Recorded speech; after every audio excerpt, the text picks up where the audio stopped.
नरेंद्र दामोदर दास मोदी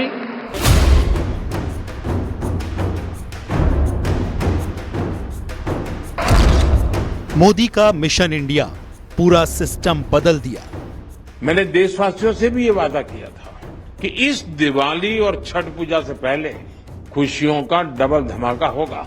अब जीएसटी और भी ज्यादा सिंपल हो गया है और 22 सितंबर सोमवार जब नवरात्र का पहला दिन है, इस बार धनतेरस की रौनक भी और ज्यादा रहेगी। नए जीएसटी रिफॉर्म से देश के हर परिवार को बहुत बड़ा फायदा होगा। कश्मीर को दिलाई पहचान, खत्म किया एहसान।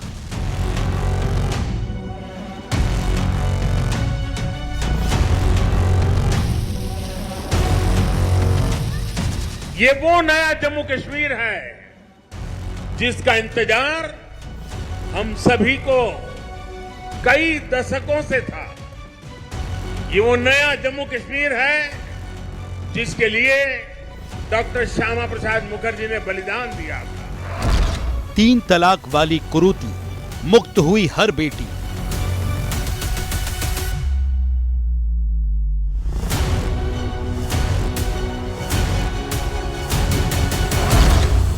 भारत प्रथम का मंत्र, मोदी का दृढ़ संकल्प।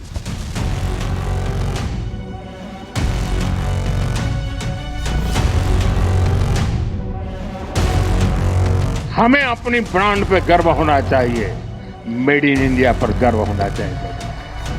ऑपरेशन सिंदूर सैन्य बल से नहीं, जनबल से जीतना है दोस्तों। विशेष मोदी का भारत संकल्प।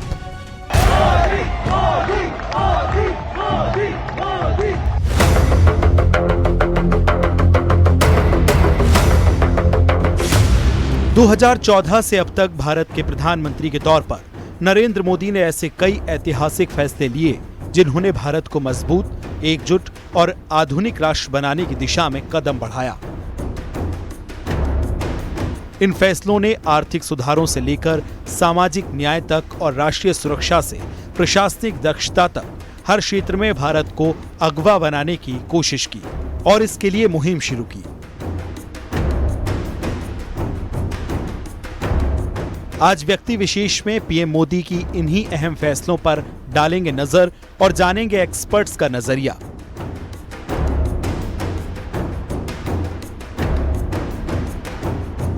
2017 में लागू जीएसटी ने भारत की कर प्रणाली को एकीकृत कर वन नेशन वन टैक्स का सपना साकार किया। अब 2025 में जीएसटी काउंसिल की बैठक में बड़े संशोधन हुए, जहां 12% और 28% के स्लैब्स लाकर मोदी सरकार ने इलाज से लेकर पढ़ाई, खेती और घरेलू सामान को सस्ता करने का अहम कदम उठाया है। दूसरी तरफ राष्ट्रीय सुरक्षा का जिक्र हो तो ऑपरेशन सिंदूर एक मील का पत्थर है। इससे पहले 2016 की सर्जिकल स्ट्राइक और 19 के बालाकोट एयर स्ट्राइक हो या फिर आतंक पर कमर तोड़ प्रहार, मोदी सरकार ने हर मोर्चे पर खुलकर एक्शन लिया।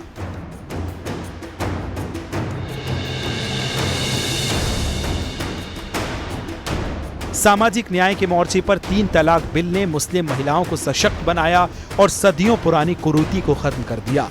नागरिकता संशोधन अधिनियम से पाकिस्तान, बांग्लादेश और अफगानिस्तान से धार्मिक उत्पीड़न के शिकार गैर मुस्लिम शरणार्थियों के मददगार बनकर उभरे, तो वहीं एक देश एक कानून के सिद्धांत पर चलते हुए यूनिफॉर्म सिविल कोड को बढ़ावा दिया गया।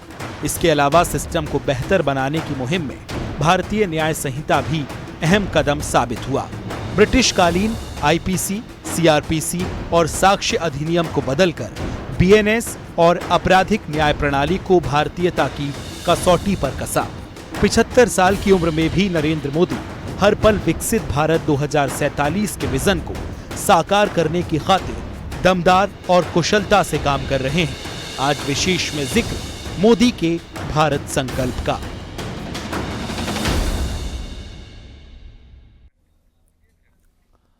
प्रधानमंत्री के तौर पर पिछले 11 साल में नरेंद्र मोदी ने ऐसे कई ऐतिहासिक फैसले लिए हैं जिन्होंने भारत को मजबूत, एकजुट और आधुनिक राष्ट्र बनाने की दिशा में अहम कदम बढ़ाया। पीएम मोदी के इन फैसलों ने आर्थिक सुधारों से लेकर सामाजिक न्याय तक और राष्ट्रीय सुरक्षा में भारत को अगवा बनाने की मुहिम शुरू की। आज विशेष में जिक्र मोदी के भारत संकल्प का।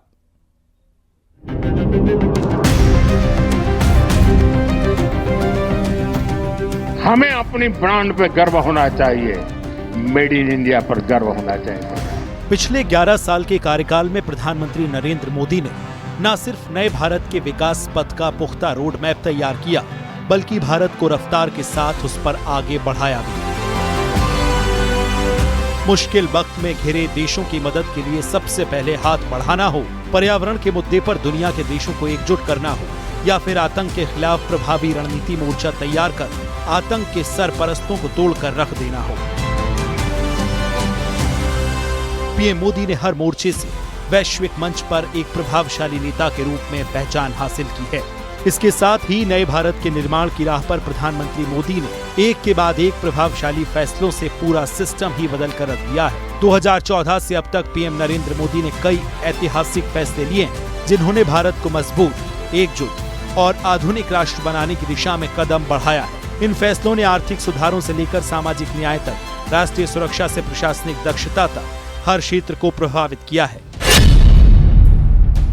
पीएम मोदी के प्रभावशाली फैसलों की बात हो तो गुड्स एंड सर्विसेज टैक्स यानी जीएसटी का जिक्र जरूरी है। 2017 में लागू जीएसटी ने भारत की कर प्रणाली को एकीकृत कर वन नेशन वन टैक्स का सपना साकार किया। हाल ही में जीएसटी काउंसिल की बैठक में बड़े संशोधन हुए हैं। अब 12% और 28% वाले स्लैब्स को खत्म करके 2 स्लैब्स वाला सिस्टम अपनाया गया है। इसमें घरेलू सामानों पर टैक्स कम हुआ, एमएसएमई और आम उपभोक्ताओं को राहत मिली। प्रधानमंत्री मोदी ने इसे जीएसटी 2.0 कहकर समर्थन किया और विकास का डबल डोज बताया, जो भारत की अर्थव्यवस्था को 21वीं सदी के हिसाब से ढालने में कारगर साबित हो रहा है। हमारे जो ऐसे सेक्टर हैं जिसमें सबसे ज्यादा लेबर लगती है, उनको जीएसटी की कम दरों से बहुत बड़ा सहारा मिलने वाला है। टेक्सटाइल हो, हैंडीक्राफ्ट हो, लेदर हो, इसमें काम करने वाले साथी, इस बिजनेस से जुड़े साथियों को बड़ी मदद मिली है। इसके साथ साथ कपड़ों और जूतों की कीमतों में भी बहुत कमी आने वाली है। हमारे स्टार्टअप्स, एमएसएमई, छोटे व्यापारी, कारोबारियों के लिए टैक्स तो कम हुआ ही है, साथ ही कुछ प्रक्रियाओं को भी सरल किया गया। राष्ट्रीय सुरक्षा के क्षेत्रों में ऑपरेशन सिंदूर मील का पत्थर है। अप्रैल 2025 के पहलगाम आतंकी हमले में जवाब भारतीय सेना ने पाकिस्तान के खिलाफ सटीक और तेजी के साथ स्ट्राइक की, जो 2016 की सर्जिकल स्ट्राइक और 2019 के बालाकोट एयर स्ट्राइक से आगे की कार्रवाई थी। इस ऑपरेशन ने भारत की जीरो टॉलरेंस की नीति को मजबूती दी और आतंकवाद के खिलाफ मोदी सरकार की दृढ़ता दिखाई। साथ ही भारत ने वैश्विक स्तर पर पाकिस्तान प्रायोजित आतंकवाद का नकाब भी उतारने का काम किया। मां कामाख्या के आशीर्वाद से ऑपरेशन सिंदूर को जबरदस्त सफलता मिली और लाल किले से मैंने कहा था, चक्रधारी मोहन को याद किया था, श्री कृष्ण को याद किया था और मैंने भविष्य की सुरक्षा नीति में एक सुदर्शन चक्र की कल्पना को लोगों के सामने रखा है। ऑपरेशन सिंदूर के जरिए न सिर्फ भारत ने पाकिस्तान के डिफेंस सिस्टम की कमर तोड़कर रख दी, बल्कि आतंकवाद के खिलाफ अपने प्रण को मजबूती से निभाया, जिसकी देश और पूरी दुनिया चर्चा कर रही है। भारत अपनी राष्ट्रीय संप्रभुता, एकता और सुरक्षा के साथ कोई समझौता नहीं कर सकता।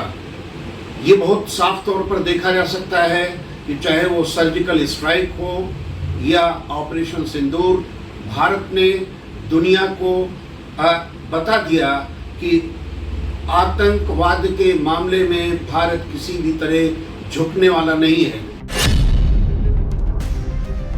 सामाजिक न्याय के मोर्चे पर 3 तलाक बिल ने मुस्लिम महिलाओं को सशक्त बनाया। 3 तलाक को अपराध घोषित कर इसे 3 साल की सजा का प्रावधान किया गया। पीएम मोदी ने इसे महिलाओं के अधिकार की जीत बताया, जो सदियों पुरानी कुरीति को खत्म करता है। मुझे लगता है, यानी देखिए, हमें थोड़ा अध्ययन करना चाहिए। मुझे लगता है कि जो भी 3 तलाक के पक्ष में बातें करते हैं, 3 तलाक की वकालत करते हैं, ये वोट बैंक भूखे लोग मुस्लिम बेटियों के साथ बहुत बड़ा अन्याय कर रहे हैं। देखिए, दुनिया के अनेक मुस्लिम बाहुल्य देश, इसका इस्लाम से संबंध होता तो दुनिया का कोई मुस्लिम देश 3 तलाक खत्म नहीं करता। इसी तरह नागरिकता संशोधन अधिनियम ने पाकिस्तान, बांग्लादेश और अफगानिस्तान से धार्मिक उत्पीड़न के शिकार गैर मुस्लिम शरणार्थियों को तेजी से नागरिकता का रास्ता दिया, जो भारत की मानवीय परंपरा को मजबूत करता है। एक देश, एक कानून के सिद्धांत पर चलते हुए यूनिफॉर्म सिविल कोड को बढ़ावा दिया गया। उत्तराखंड जैसे राज्यों में इस पर काम शुरू हो चुका है। पीएम मोदी यूसीसी को संवैधानिक दायित्व बताते हुए इसे भेदभाव मुक्त समाज की नींव कह रहे हैं। कानूनी सुधारों में भारतीय न्याय संहिता यानी बीएनएस 2023 सबसे बड़ा कदम साबित हुआ। ब्रिटिशकालीन आईपीसी, सीआरपीसी और साक्ष्य अधिनियम को बदलकर बीएनएस ने आपराधिक न्याय प्रणाली को भारतीय सिस्टम के मुताबिक तैयार किया। इसमें डिजिटल साक्ष्य, तेज सुनवाई और आतंकवाद पर सख्त प्रावधान तैयार किए गए, जो न्याय को सरल और प्रभावी बनाते हैं। साथ ही प्रशासनिक सुधारों ने शासन को पारदर्शी और कुशल बनाया। प्रधानमंत्री नरेंद्र मोदी के जो बुनियादी सुधार हैं वो बहुत गौरतलब हैं।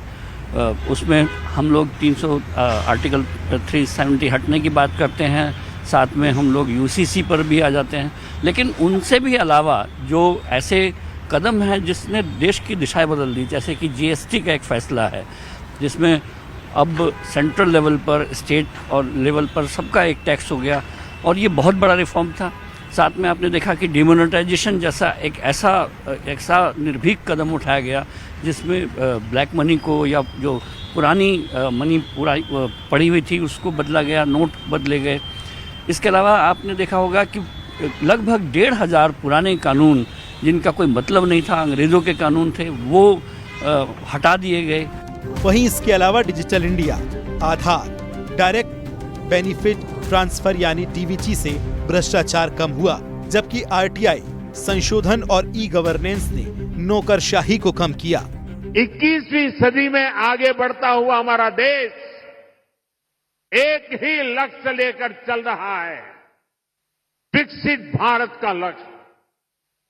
और इस लक्ष्य की प्राप्ति के लिए मणिपुर का विकास भी जरूरी है। हमारा मणिपुर असीम संभावनाओं से भरा हुआ है। पीएम मोदी ने अपने 11 साल के कार्यकाल के दौरान स्वच्छ भारत अभियान, किसान सम्मान निधि और पीएम जय जैसे कदमों के साथ ग्रामीण विकास को गति दी। मोदी सरकार ने मिनिमम गवर्नमेंट मैक्सिमम गवर्नेंस का मंत्र अपनाया, जिसके तहत नए भारत की नींव रखी, जो तेजी के साथ विकसित भारत के संकल्प को पूरा करने की मुहिम का हिस्सा है। Bureau report, news 18।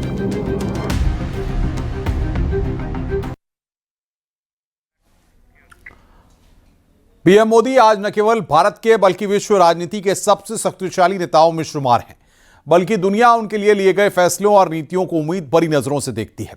सिर्फ भारत में ही सिस्टम को बदलने और बेहतर करने की मुहिम में मोदी ने दिन रात एक नहीं किया, बल्कि वैश्विक स्तर पर भी अपनी कार्यकुशलता की छाप छोड़ी है। साथ ही गरीब, युवा, महिलाओं, किसानों के जीवन को बेहतर करने की खातिर दिन रात मेहनत की है।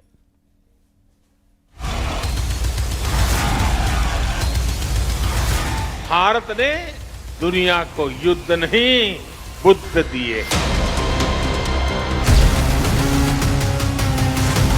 ज्ञान में, अध्यात्म में, गरिमा में, अन्नदान में, संगीत में, शाश्वत कविताओं में हमारा देश भारत पूरे विश्व में सबसे महान है। आज हम 140 करोड़ भारतीय मिलकर अपने देश को विकसित भारत बनाने के लिए जी जान से जुटे हैं। प्रधानमंत्री नरेंद्र मोदी ने हाल ही में वर्षों में न सिर्फ भारत में बल्कि वैश्विक स्तर पर भी एक अलग पहचान और साख बनाई। I say to the whole world, India will identify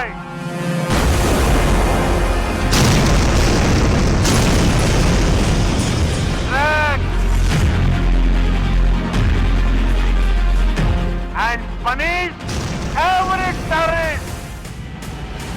operation Sindoor में मिली जोरदार कामयाबी के बाद उनकी छवि एक मजबूत, निर्णायक और विश्वसनीय वैश्विक नेता के रूप में और भी सशक्त हुई है। पीएम मोदी आज न केवल भारत के बल्कि विश्व राजनीति के सबसे प्रभावशाली नेताओं में शुमार है, बल्कि दुनिया उनके लिए गए फैसलों और नीतियों को उम्मीद भरी नजरों से देखती है।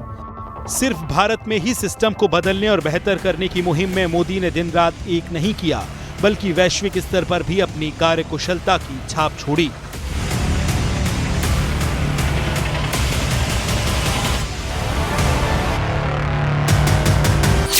कोविड-19 वैक्सीन कूटनीति, कई देशों को लाखों वैक्सीन डोज मुफ्त में दी। 2023 में G20 देशों की अगुवाई, G20 शिखर सम्मेलन की मेजबानी की। अंतर्राष्ट्रीय योग दिवस को पहचान, 21 जून को अंतर्राष्ट्रीय योग दिवस मनाया गया। द्विपक्षीय संबंधों को मजबूती, रूस, फ्रांस, भूटान और फिजी जैसे देशों से मजबूत संबंध। आतंकवाद के खिलाफ दुनिया को एकजुट किया, आतंक के खिलाफ एक्शन प्लान तैयार कर काम। तो उसमें अर्थव्यवस्था ने कितनी प्रगति की है, इसको हम इसी से लगा सकते हैं कि वैश्विक स्तर पर भारत अपना किस प्रकार से जो ग्रोथ रेट है उसकी अर्थव्यवस्था की कैसे दर्ज करा रहा है अपनी उपस्थिति को, मतलब बढ़ती हुई अर्थव्यवस्था के तौर पर विश्व की सभी हम जान रहे हैं कि भारत इस समय विश्व की चौथी अर्थव्यवस्था बन चुका है। और अगर हम देखें जो वैश्विक संस्थाएं हैं जिसमें हम चाहे यूनाइटेड नेशंस को लें, यूएन को लें और चाहे IMF को लें, उन्होंने भी भारत की जो ग्रोथ रेट है उसको 2025 और 25 और 26 में 6.3 से लेकर 6, दोनों जो बड़ी संस्थाएं हैं उन दोनों ही संस्थाओं ने भारत की ग्रोथ रेट को जो है वो 6.3 से 6.4% पर आंका है। पीएम मोदी ने इन फैसलों से भारत ने वैश्विक पटल पर मजबूत कदम रखा। 75 वर्ष की आयु में भी पीएम मोदी का विजन विकसित भारत 2047 को साकार करने वाला है। पीएम मोदी के नेतृत्व में भारत न केवल आर्थिक महाशक्ति बनकर उभर रहा है, बल्कि दुनिया को भी राह दिखा रहा है। पिछले 11 साल के दौरान पीएम मोदी ने न सिर्फ भारत के सनातन संदेश को दुनिया तक पहुंचाते हुए भारत की विरासत को संवारा और संरक्षित किया है, बल्कि डिजिटलाइजेशन से लेकर किसान, युवा, गरीब, महिलाओं के लिए एक के बाद एक प्रभावशाली फैसले लिए हैं। 2014 से अब तक उनके नेतृत्व में भारत ने सामाजिक, आर्थिक और सांस्कृतिक क्षेत्रों में अभूतपूर्व बदलाव देखे। प्रधानमंत्री आवास योजना, ग्रामीण और शहरी क्षेत्रों में 4 करोड़ से ज्यादा घर दिए। स्वच्छ भारत मिशन, 12 करोड़ से ज्यादा शौचालय बनाए। आयुष्मान भारत प्रधानमंत्री जन आरोग्य योजना, 50 करोड़ गरीबों को 5 लाख रुपए तक का मुफ्त स्वास्थ्य बीमा। उज्ज्वला योजना, 10 करोड़ गरीब महिलाओं को मुफ्त गैस कनेक्शन। प्रधानमंत्री किसान सम्मान निधि, 12 करोड़ से ज्यादा किसानों को सालाना 6,000 रुपए। इसके अलावा प्रधानमंत्री फसल बीमा योजना ने प्राकृतिक आपदाओं से फसल नुकसान की भरपाई की, जिससे किसानों को आर्थिक सुरक्षा मिली। किसान क्रेडिट कार्ड और मुद्रा ऐसी योजनाओं को खेती और आधुनिक और लाभकारी भी बनाया। हाल ही में डिजिटल कृषि मिशन ने तकनीक के जरिए किसानों को मौसम, बाजार और बीज की जानकारी दी। एक्सपोर्ट की टैरिफ की वजह से हमारा डिमांड डिस्ट्रक्शन हो रहा है। जो अमेरिका इत्यादि में जो हमारी डिमांड थी वो कम होगी। जीएसटी उसी डिमांड डिस्ट्रक्शन को कंपनसेट करने की कोशिश कर रही है और निश्चित तौर पर इससे सिग्निफिकेंट डिमांड क्रिएट होगी।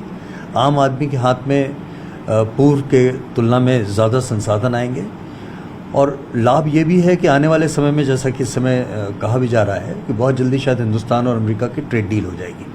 लेकिन ये रिफॉर्म, ये परमानेंट रिफॉर्म है, तो एक बार जब ये ट्रेड डील भी पूरी हो जाती है तो मुझे लगता है आम नागरिक के लिए ये एक बहुत लाभकारी इंटरवेंशन साबित होना चाहिए। वहीं युवाओं के लिए मेक इन इंडिया और स्किल इंडिया ने रोजगार और स्वरोजगार के मौके बढ़ाए। मुद्रा योजना के तहत 40 करोड़ से ज्यादा युवाओं को कम ब्याज पर ऋण मिला, जिससे स्टार्टअप और छोटे कारोबारों को बढ़ावा मिला। डिजिटल इंडिया ने युवाओं को तकनीक से जोड़ा, जिससे ऑनलाइन शिक्षा और नौकरियां सुलभ हुई।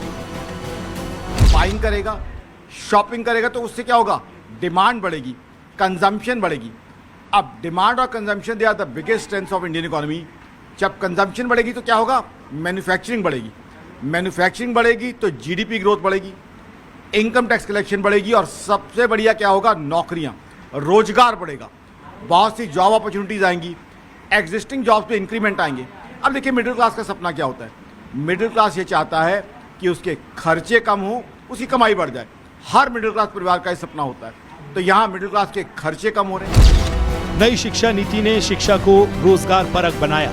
कौशल विकास और स्थानीय भाषाओं में पढ़ाई पर जोर से आत्मनिर्भर भारत अभियान ने युवाओं को नवाचार और उद्यमिता की ओर बढ़ाया। स्टार्टअप इंडिया ने 1 लाख से ज्यादा स्टार्टअप्स को बढ़ावा दिया, जिससे यूनिकॉर्न की संख्या 100 से पार हुई। भारत का 5G मार्केट अमेरिका से भी बड़ा हो चुका है।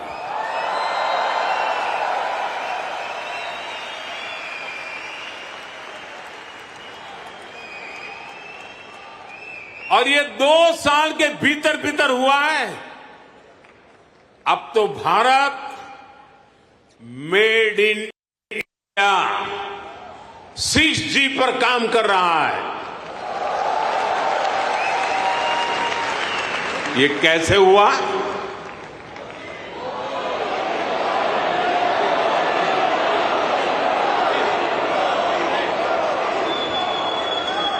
ये इसलिए हुआ क्योंकि हमने इस सेक्टर को आगे बढ़ाने के लिए पॉलिसीज बनाई। प्रधानमंत्री मोदी का विजन सबका साथ सबका विकास हर क्षेत्र में साकार हो रहा है। गरीबों को घर, किसानों को सम्मान, युवाओं को अवसर, महिलाओं को सशक्तिकरण देकर पीएम मोदी ने विकसित भारत की प्रतिज्ञा और मजबूत की है। Bureau report, news 18।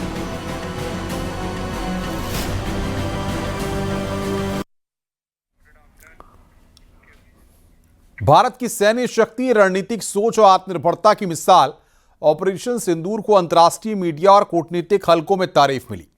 आतंकवाद के खिलाफ ऑपरेशन सिंदूर जैसी कार्रवाई को न सिर्फ वैश्विक समर्थन मिला, बल्कि इसने भारत को वैश्विक सुरक्षा और आतंकवाद विरोधी नीति में अगुवा बना दिया। पिछले 11 साल में पीएम मोदी की अगुवाई में भारत ने डिफेंस के क्षेत्र में आत्मनिर्भरता का अभियान छेड़ा है।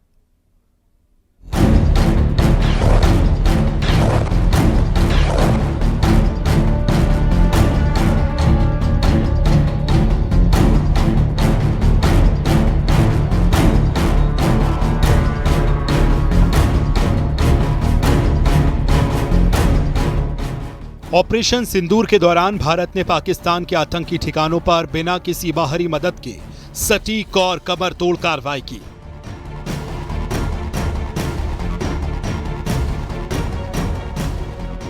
इसने दुनिया को यह साफ संदेश दिया कि प्रधानमंत्री मोदी के नेतृत्व में भारत अब केवल प्रतिक्रिया देने वाला या सुनने वाला देश नहीं है, बल्कि वैश्विक मंच पर नेतृत्व करने वाला और निर्णायक भूमिका निभाने वाला राष्ट्र बन चुका है। भारत की इकोनॉमी दुनिया में 11 नंबर पर थे। हमने कोरोना से लड़ाई लड़ी, हमने पड़ोसियों से भी मुसीबतें झेली, हमने प्राकृतिक आपदा भी झेली। इन सब के बावजूद भी इतने कम समय में हम 11 नंबर की इकोनॉमी से 4 नंबर की इकोनॉमी पहुंच गए। मोदी की 5 नीति, निर्णायक नेतृत्व की छवि, भारत की वैश्विक छवि में बदलाव, आतंकवाद पर वैश्विक सहमति बनना, रक्षा और रणनीतिक साझेदारियां, अमेरिका, रूस, चीन के साथ संतुलन, भारत की सैन्य शक्ति, रणनीतिक सोच और आत्मनिर्भरता की ये मिसाल अंतर्राष्ट्रीय मीडिया और कूटनीतिक हलकों में सराही गई। आतंकवाद के खिलाफ ऑपरेशन सिंदूर जैसी कार्रवाइयों को न सिर्फ वैश्विक समर्थन मिला, बल्कि इसने भारत को वैश्विक सुरक्षा और आतंकवाद विरोधी नीति में अगुवा बनाया है। लेकिन ये एक दिन में नहीं हुआ। पिछले 11 सालों के दौरान इंडियन डिफेंस को लगातार मजबूत किया गया। पिछले 11 साल में प्रधानमंत्री नरेंद्र मोदी की अगुवाई में भारत ने डिफेंस निर्माण के क्षेत्र में अभूतपूर्व बदलाव देखे।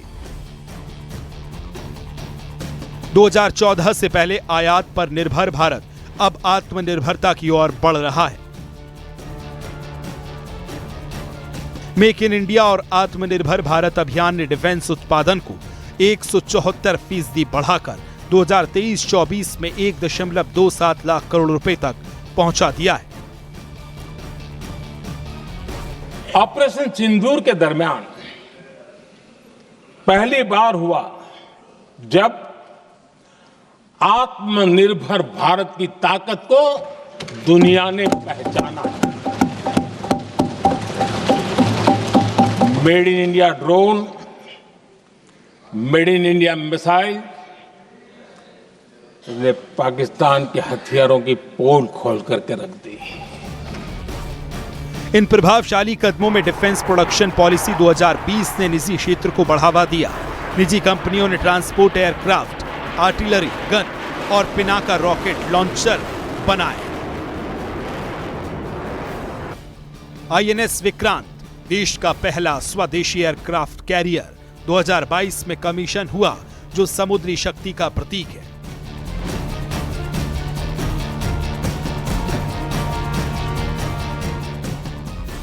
बाईस अप्रैल को जब 26 हमारे नागरिक मारे गए, रीजन पूछ के उसके बाद हमने फिर सर्जिकल स्ट्राइक की in the form of operation Sindoor, और हमने 22 ही मिनट में 9 बड़े टेररिस्ट हब्स जो है डिस्ट्रॉय कर दिए। किसी प्रकार का कोई कोलेट्रल डैमेज नहीं हुआ, कोई सिविलियन नहीं मरा, कोई मिलिट्री वाला नहीं मरा, कोई ISI का नहीं मरा। कम से कम 100 टेररिस्ट मारे गए। और जब जब दुनिया में कोई बड़ी आपत्ति आई, जैसे कि कोविड के बाद में, हमने 100 देशों को मुफ्त मेडिसिन दी।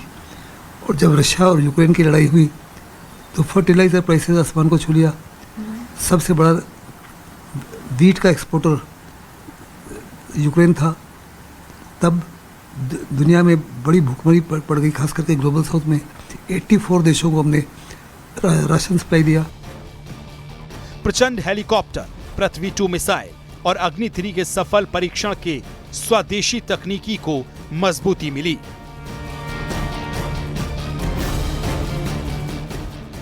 IDEX प्रोग्राम ने स्टार्टअप्स और MSME को जोड़ा, जिससे नवाचार बढ़ा, निर्यात में उछाल आया। इसके अलावा भारतीय ड्रोन तकनीक में अपनी गुणवत्ता ऑपरेशन सिंदूर के दौरान साबित कर दी। ऑपरेशन सिंदूर जैसे अभियानों ने स्वदेशी हथियारों की क्षमता सिद्ध की। इन कदमों से भारत न केवल आयात कम कर रहा है, बल्कि वैश्विक स्तर पर मजबूत हो रहा है। मोदी जी के विजन, रक्षा शक्ति और मिशन सुदर्शन ने डिफेंस को आधुनिक और आत्मनिर्भर बनाया है। Bureau report, news 18।